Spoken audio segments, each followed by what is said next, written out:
Hola, soy Mauricio José Schwartz y esto es El Rey va desnudo. Vamos a hablar hoy de una de las facetas menos conocidas y más peligrosas de Carlos III de Inglaterra, o para ser precisos, Charles Philip Arthur George Mountbatten Windsor, príncipe de Gales, entre otras cosas, y hoy Carlos III de Inglaterra. Pero para hacerlo tenemos que remontarnos al pasado. Medio siglo antes de que Pasteur y Koch fundaran en 1884 la medicina basada en evidencias. La muy joven medicina que hoy disfrutamos en lugar de las mortales supersticiones del pasado. La medicina que nos ha dado vidas no solo más largas, sino de muchísima más calidad. Vamos a un año en el que el Beagle estaba recorriendo el mundo con Charles Darwin a bordo, un Charles mucho mejor, sin duda alguna. Cuando se inauguraba el primer tren europeo en Bélgica, se empezaban a publicar los cuentos de Hans Christian Andersen, se capturaban los primeros negativos fotográficos, se fundaba Melbourne, Australia, Texas se independizaba de México, nacía gente buena como Mark Twain y gente malísima como Leopoldo II de Bélgica. Es 1835.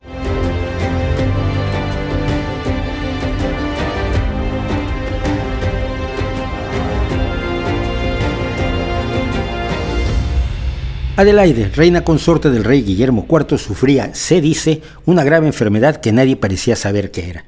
Pero los médicos de la corte al parecer no podían curarla, se dice, algo que además no debe sorprender a nadie, porque en 1835 la medicina como ciencia no existía y distintas creencias, supersticiones y escuelas de pensamiento, llamémosles así, competían para tratar a sus pacientes de las más diversas afecciones. Por aquel entonces los remedios podían matarlo a uno con asombrosa eficacia, con frecuencia incluso mayor que la de las enfermedades que se supone que pretendían tratar. Si uno sobrevivía a los remedios, tenía dos posibilidades: o fallecía o su cuerpo se las arreglaba para curarse solo. En el primer caso, el médico o premédico ponía cara de circunstancia y decía que no se podía haber hecho nada porque lo llamaron tarde, porque el paciente no le hizo caso, porque estaba muy débil debido al tratamiento previo de un matasano sin idea de lo que hacía, o por cualquier otro pretexto. Y pasaba la factura. Pero si uno se curaba, el médico proclamaba su sabiduría en las artes de Galeno e Hipócrates, miraba a todos a su alrededor con suficiencia y arrogancia, mandaba que se informara a toda la población de lo buen médico que era y de lo mucho que convenía que ser atendido por él, y pasaba una factura aún más abultada. El caso es que por alguna causa la reina Adelaide llamó a su lado al doctor Johann Ernst Stapf, uno de los más antiguos seguidores y amigos de un tal Samuel Hahnemann, quien la curó milagrosamente mediante un procedimiento que nadie se ocupó en anotar. Y esto es bastante raro, por ejemplo, porque tenemos detallados informes de la atención médica, digámosle así, que padeció otro monarca, Carlos II, y que lo llevó a su horrible muerte en 1685, 150 años antes. Al menos así cuenta la historia Dana Ullman, uno de los homeópatas de la Casa Real Británica, que seguramente lo hace con absoluta objetividad y desinterés. Encantada con el resultado, Adelaide decidió que la práctica pseudomédica de Stapf era maravillosa y se dedicó a promoverla tanto que en 1842 otro homeópata, Harris Dunsford, escribió un libro que astutamente le dedicó a la reina. En resumen, Adelaide ayudó a establecer la popularidad de la homeopatía, sobre todo entre las clases acomodadas y la pretensa aristocracia en Inglaterra. Pero el asunto es menos asombroso si tenemos en cuenta que Adelaide era originalmente la princesa Adelaide Louise Teresa Carolina Amelia de Saxe-Meiningen, nacida en Alemania, la tierra de Samuel Hahnemann, y donde éste proclamó en 1796 que había descubierto algo asombroso. Si tomabas una sustancia que te provocaba ciertos síntomas, esa sustancia servía para curar a cualquiera que tuviera una enfermedad que presentara esos síntomas. La llamó homeopatía y pese a que desde entonces se ha demostrado en numerosísimas ocasiones que es una práctica tan falaz como las sangrías y las lavativas con mercurio, esta práctica ha mantenido su popularidad en gran medida gracias a su asociación con la aristocracia. La reina Adelaide conocía la homeopatía desde antes de casarse con Guillermo IV. Era una medicina orgullosamente alemana y fue por eso que invitó a Stapf a atenderla. Autores como la escritora y estudiosa de la historia Lauren Gilbert relatan que Adelaide en realidad no se recuperó nunca de su enfermedad y sufrió varias recaídas a lo largo de su vida que llevaron a que perdiera el uso de un pulmón antes de morir 7 años después de este episodio en 1842. Todo lo cual no afectó el hecho de que desde 1835 y por el apoyo de la reina Adelaide, la aristocracia británica se aficionó a la homeopatía. Esto no sería grave, era después de todo el menos mortal de los sistemas de salud disponibles por entonces. El problema vino cuando ya conocida y demostrada la medicina basada en evidencias, los aristócratas británicos y en particular las sucesivas casas reales han mantenido desde entonces su idolatría por la homeopatía.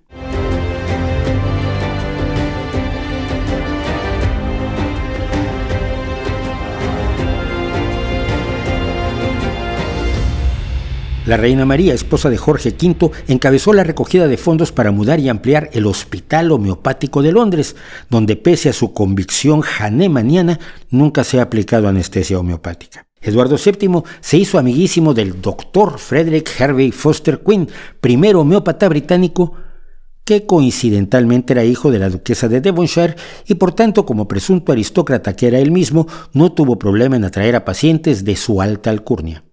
Nadie se sorprenderá al saber que Quinn había sido el fundador de ese hospital homeopático del que hablábamos, al que el rey Jorge VI, abuelo de Carlos III, le concedió el título de real y que siguió contando con el patrocinio de los reyes posteriores hasta Isabel II y seguramente del actual. Los monarcas británicos, bastante dados al ridículo, no han tenido empacho en contar con un homeópata real desde que la reina Victoria nombró al primero hace siglo y medio. Hay que anotar que el marido y príncipe consorte de Victoria era el príncipe alemán Albert de Saxe-Coburg y Gotha. Hubo un argumento homeopático, patentemente falso, como se ha demostrado también ampliamente, que fue clave para atrapar el interés de este grupo de personas que se cree superiores al resto de la humanidad por haber nacido en ciertas familias, esos que en el pasado se creían de sangre azul y que eran elegidos de Dios para conducir los destinos del vasallaje. Esos, los nobles. La homeopatía afirma ofrecer un tratamiento individualizado para cada paciente. Sustenta esto en las largas entrevistas que se hacen en el consultorio, donde se le hacen una multitud de preguntas a los pacientes, dándole la impresión de que está siendo evaluado de un modo minucioso para darle una atención única, distinta a la de todos los demás, cosa que a los presuntos nobles les parece que es lo menos que merecen, siendo tan superiores y distintos a los aldeanos que somos, como este servidor y la mayoría de su público. A nosotros no nos darán las mismas medicinas que a la plebe, el vulgo, el populacho, la morralla, la perrada, parecen creer. Claro que esto es falso. Después de todo ese espectáculo, el homeópata le da al paciente algún remedio de la farmacopea que conocen, sea aristócrata o villano, y le pasa la factura. Pero la idea sedujo y seduce a las clases altas, y esto lo dice con todo descaro el ya citado Dana Ullman en su libro La Revolución Homeopática, ¿por qué las personas famosas y los héroes culturales eligen la homeopatía? No es una observación de gente razonable que se opone a la superstición de Hahnemann, sino que es algo que inocentemente nos explica uno de sus máximos beneficiarios. Los aristócratas viven de las tradiciones, no tienen otra cosa en la que sustentar su posición privilegiada en las sociedades en las que todavía son un factor relevante en lo económico y en lo político. Esto los lleva con frecuencia también a defender todo tipo de tradiciones contra el progreso. Las religiones suelen ser puntales importantes de la aristocracia, de modo que se apoyan mutuamente sin importar lo absurdo que sean las afirmaciones religiosas. Y las prácticas de todo tipo que se presentan muchas veces falsamente como tradicionales o basadas en conocimientos ancestrales también les resultan atractivas. Curiosamente, del mismo modo en que les resultan cercanas y atractivas a sectores de la izquierda enemigos de la Ilustración. Anoten este punto. Porque como con la Ilustración topamos, llegamos al final a Carlos III de Inglaterra, que siguiendo la costumbre de los apodos a monarcas, era conocido hasta septiembre de 2022 como The Looney Prince, o el príncipe chiflado, esto sobre todo desde que se supo que conversaba con sus plantas.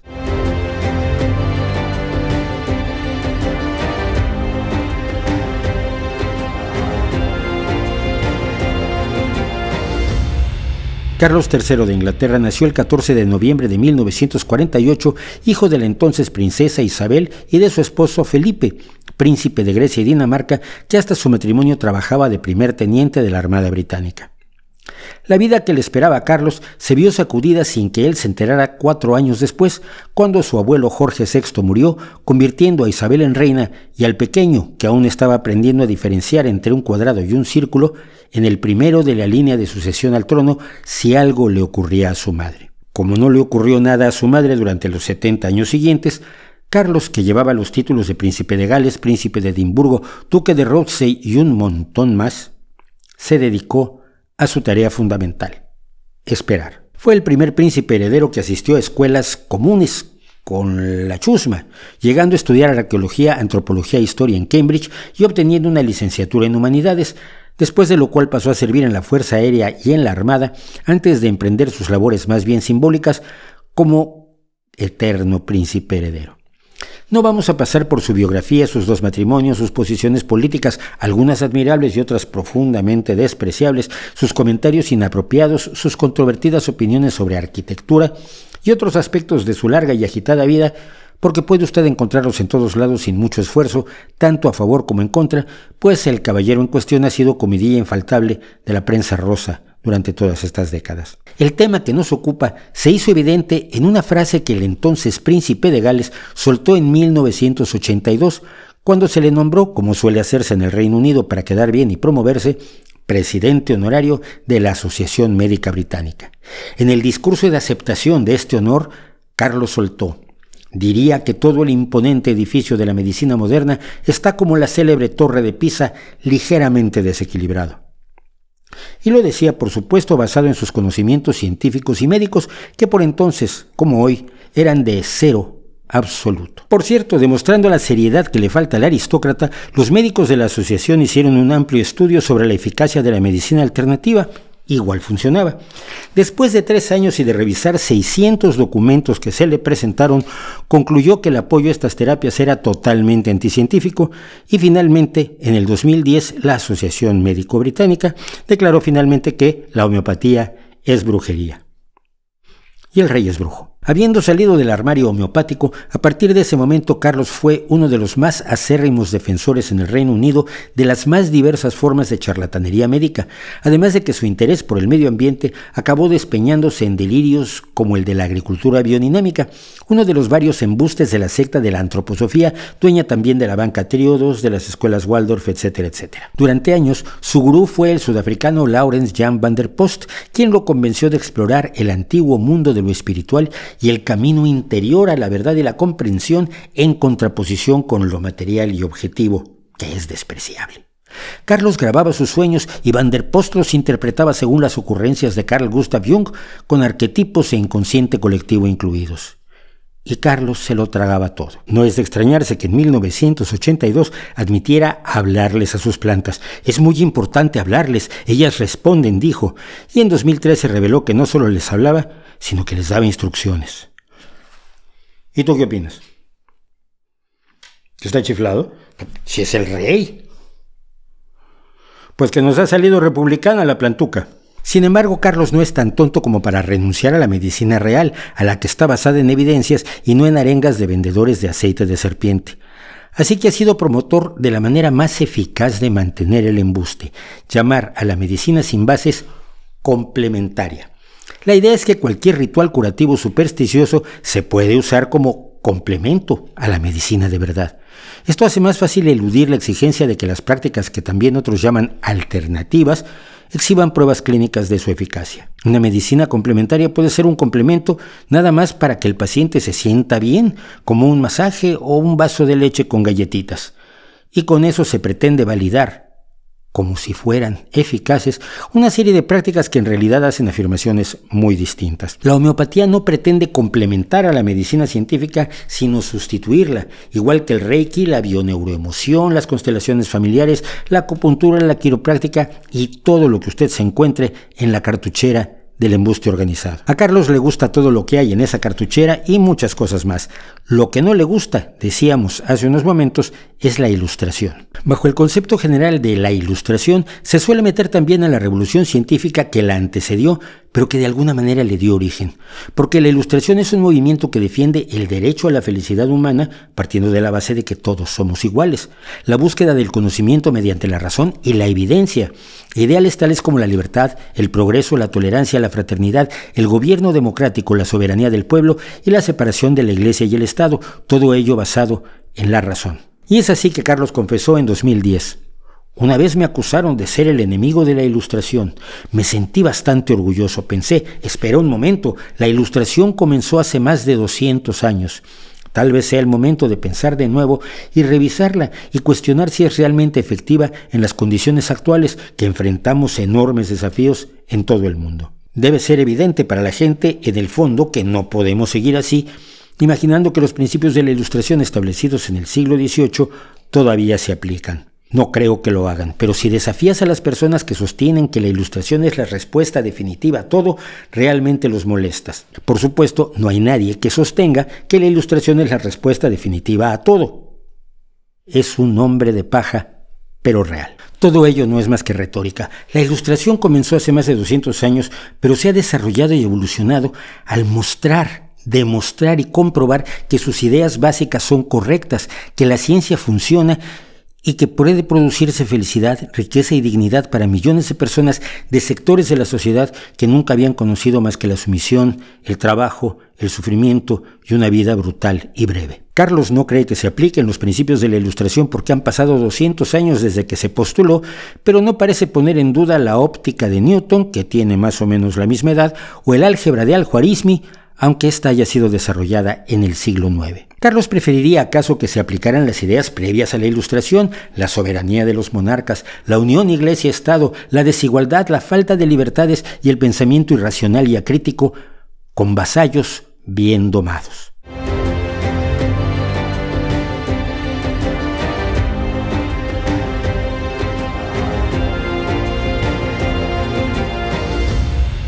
Habiendo mostrado por primera vez sus inclinaciones irracionales en 1982, en 1996 estableció la Fundación del Príncipe para la Salud Integrada, aportando dinero de su bolsillo para ella y pidiéndoles, por supuesto, a sus colegas aristócratas.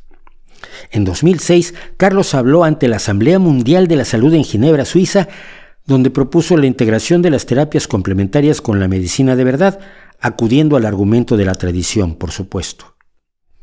Muchas de las terapias complementarias actuales, dijo, tienen sus raíces en tradiciones antiguas que entendieron intuitivamente la necesidad de mantener el equilibrio y la armonía con nuestras mentes, cuerpos y el mundo natural.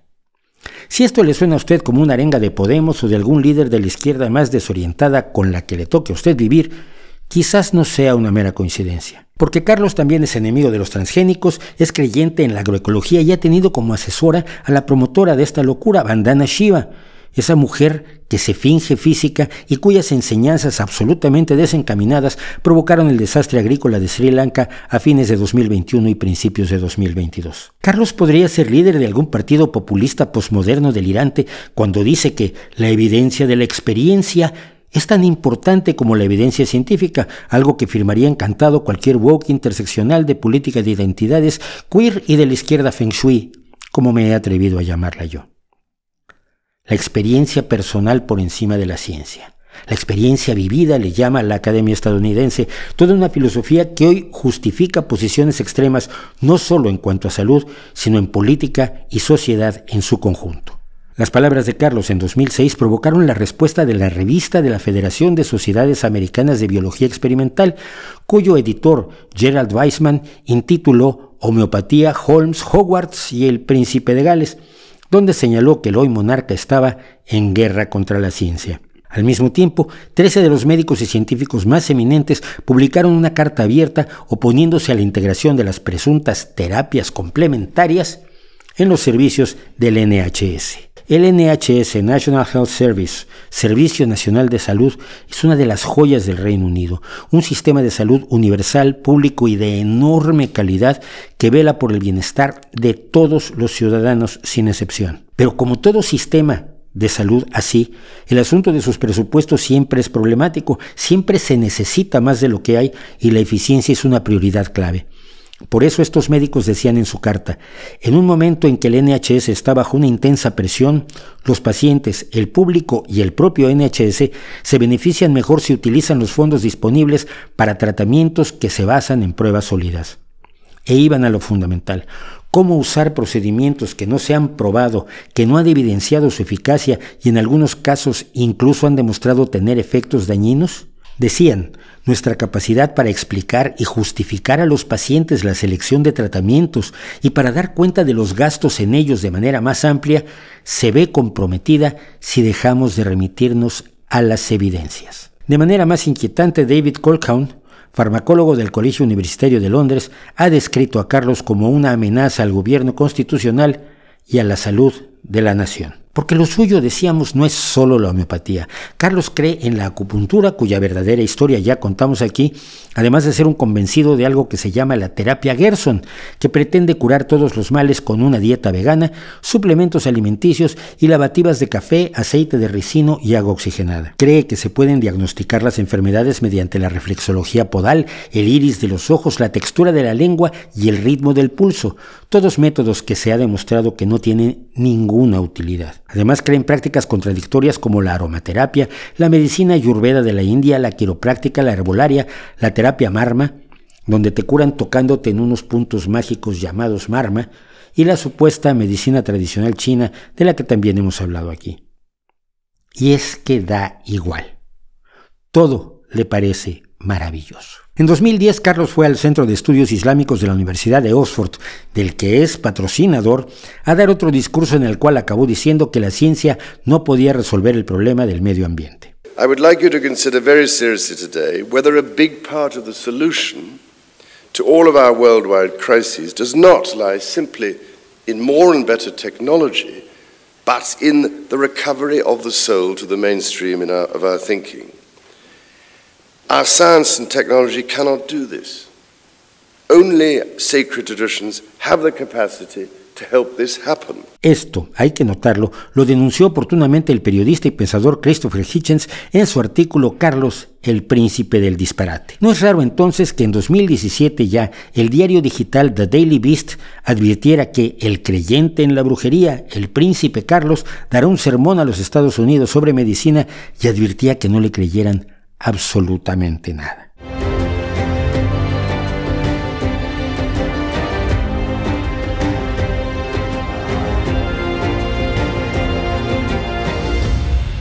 En 1990, al principio de su cruzada en favor de la estupidez, Carlos fundó una empresa llamada Duchy Originals, los originales del ducado, en memoria de su ducado de Cornwall. Su misión, vender productos alimenticios orgánicos que ya hace 30 años eran un buen negocio. Pero poco a poco la empresa se movió hacia otro tipo de productos, incluidas las pócimas homeopáticas. Se afirma, por cierto, hay que decirlo, que nada de los millones que desde entonces factura anualmente la empresa llega a los abultados bolsillos de Carlos, sino que toda va para causas benéficas, ninguna de las cuales está dedicada a ayudar a quienes resultan afectados por usar terapias falsas en lugar de medicina basada en evidencias. Sufriendo ya tropiezos financieros, en 2009 Duchy Originals tuvo un problema cuando fue sancionada por la Agencia Reguladora de Medicinas y Productos de Atención a la Salud por hacer afirmaciones engañosas sobre sus remedios homeopáticos. A instancias de la Agencia de Estándares Publicitarios, la empresa tuvo que retirar la publicidad de varias de sus pociones, como estas, porque no había ninguna evidencia de que tuvieran ningún efecto en la salud.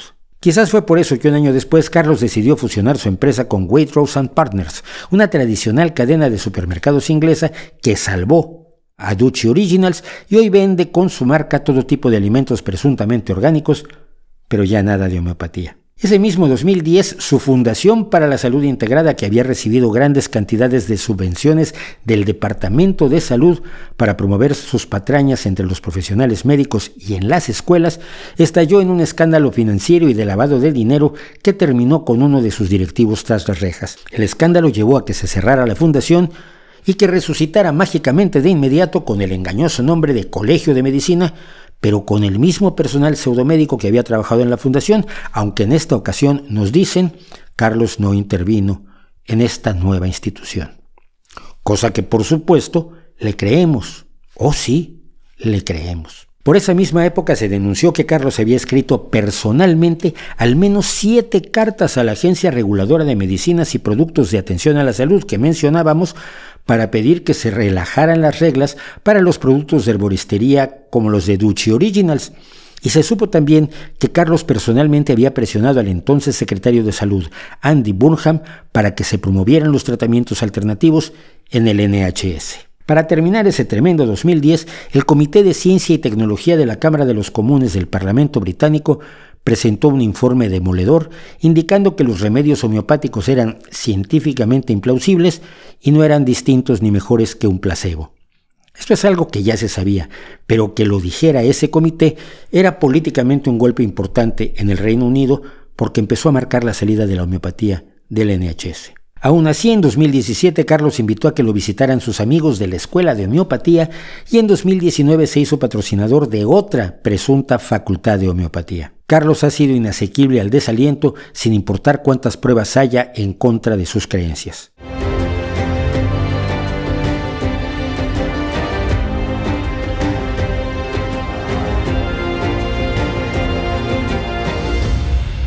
Decíamos que a lo largo de su historia Carlos ha ejercido su influencia, aunque legalmente no tiene ningún poder, para lograr sus fines actuando como todo aristócrata malcriado. Y ningún ejemplo mejor que su guerra contra Edzard Ernst. Ernst es un médico alemán que se interesó por la medicina complementaria y decidió dedicarse a investigarla.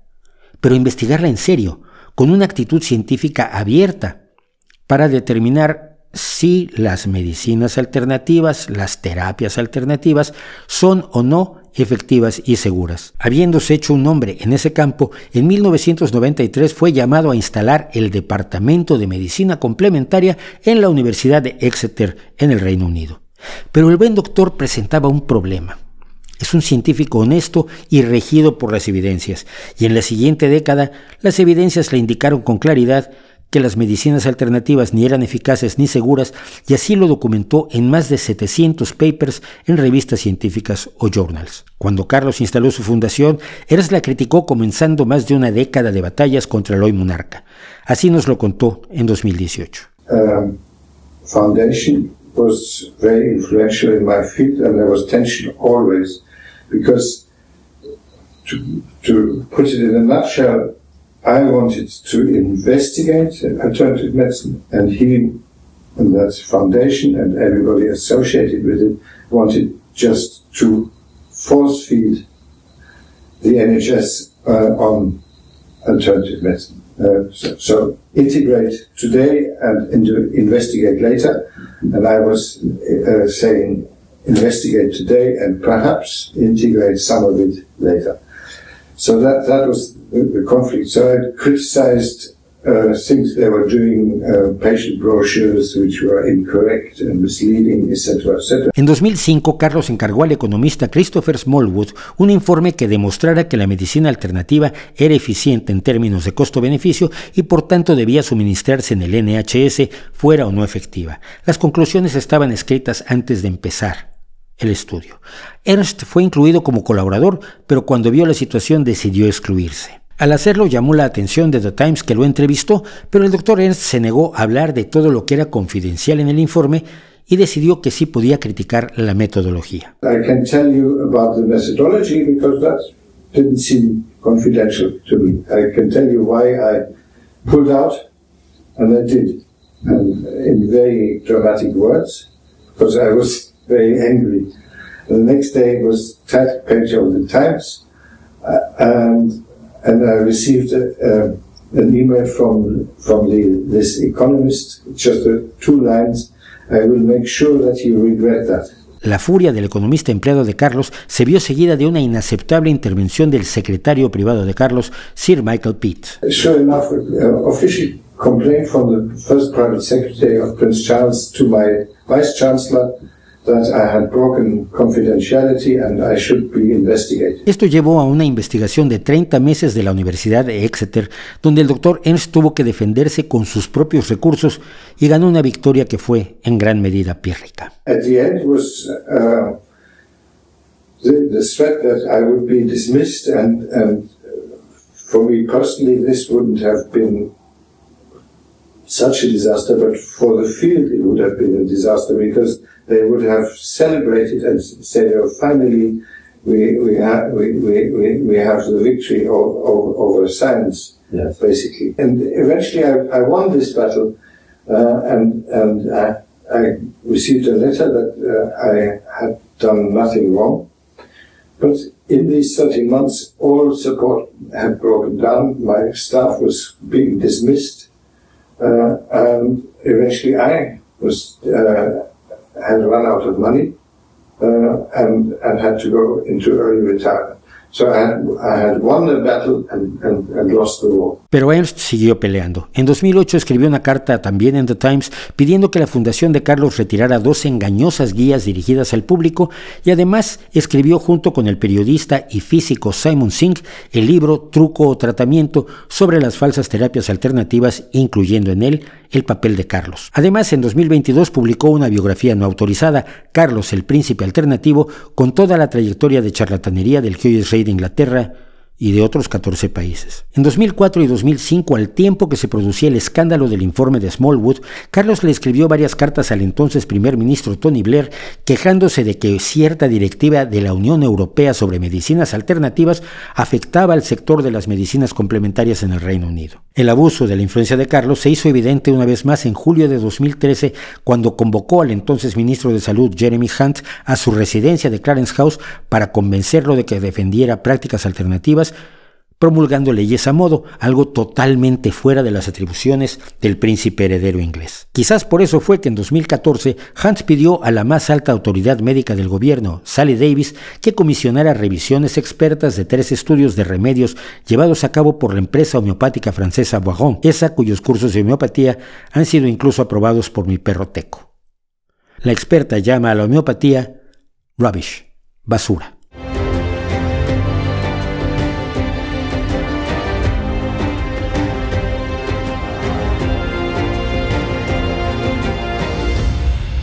Que el monarca, así esté tan desprovisto de poder que no se le puede comparar a sus ancestros, sea un creyente en estas patrañas, es grave de por sí.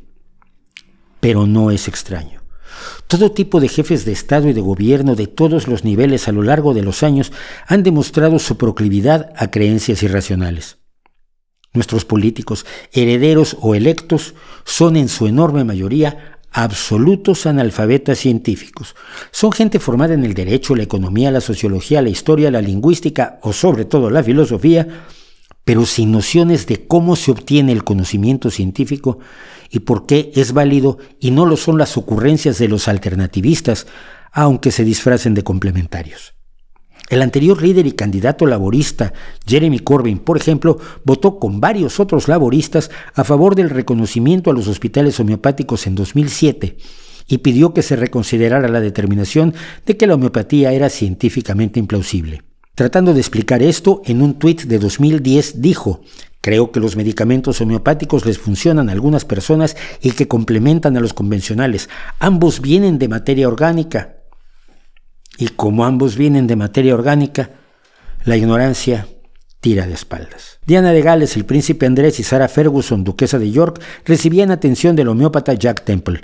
Diana también era asidua a una clínica alternativa en Londres, abierta por su entonces marido Carlos. Sarah Ferguson declaró en 1997 que toda su familia estaba en el sistema homeopático. Meghan Markle recibió acupuntura durante todo su embarazo para relajarse y mejorar la circulación sanguínea. Su marido, el príncipe Harry, por cierto, también gusta de clavarse agujas. Kate Middleton, esposa del ahora heredero al trono Guillermo, utiliza costosos e inútiles aceites naturales para el cuidado de la piel, y ambas consortes reales son también afectas al yoga. Por supuesto, se puede decir que todas estas personas, desde la reina Adelaide hasta el último ocupante del trono británico, los aristócratas y los políticos electos, son víctimas de creencias absurdas que flotan en el ambiente. Y es cierto.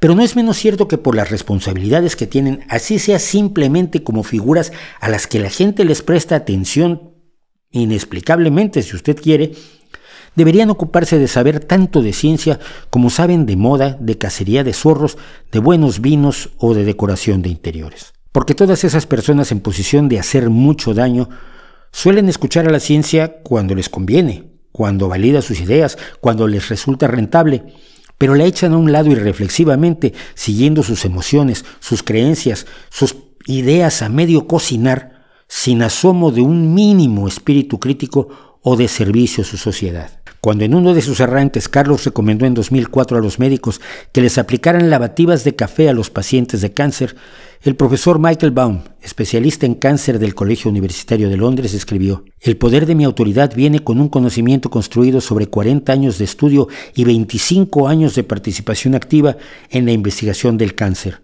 Su poder y autoridad descansan en un accidente de nacimiento».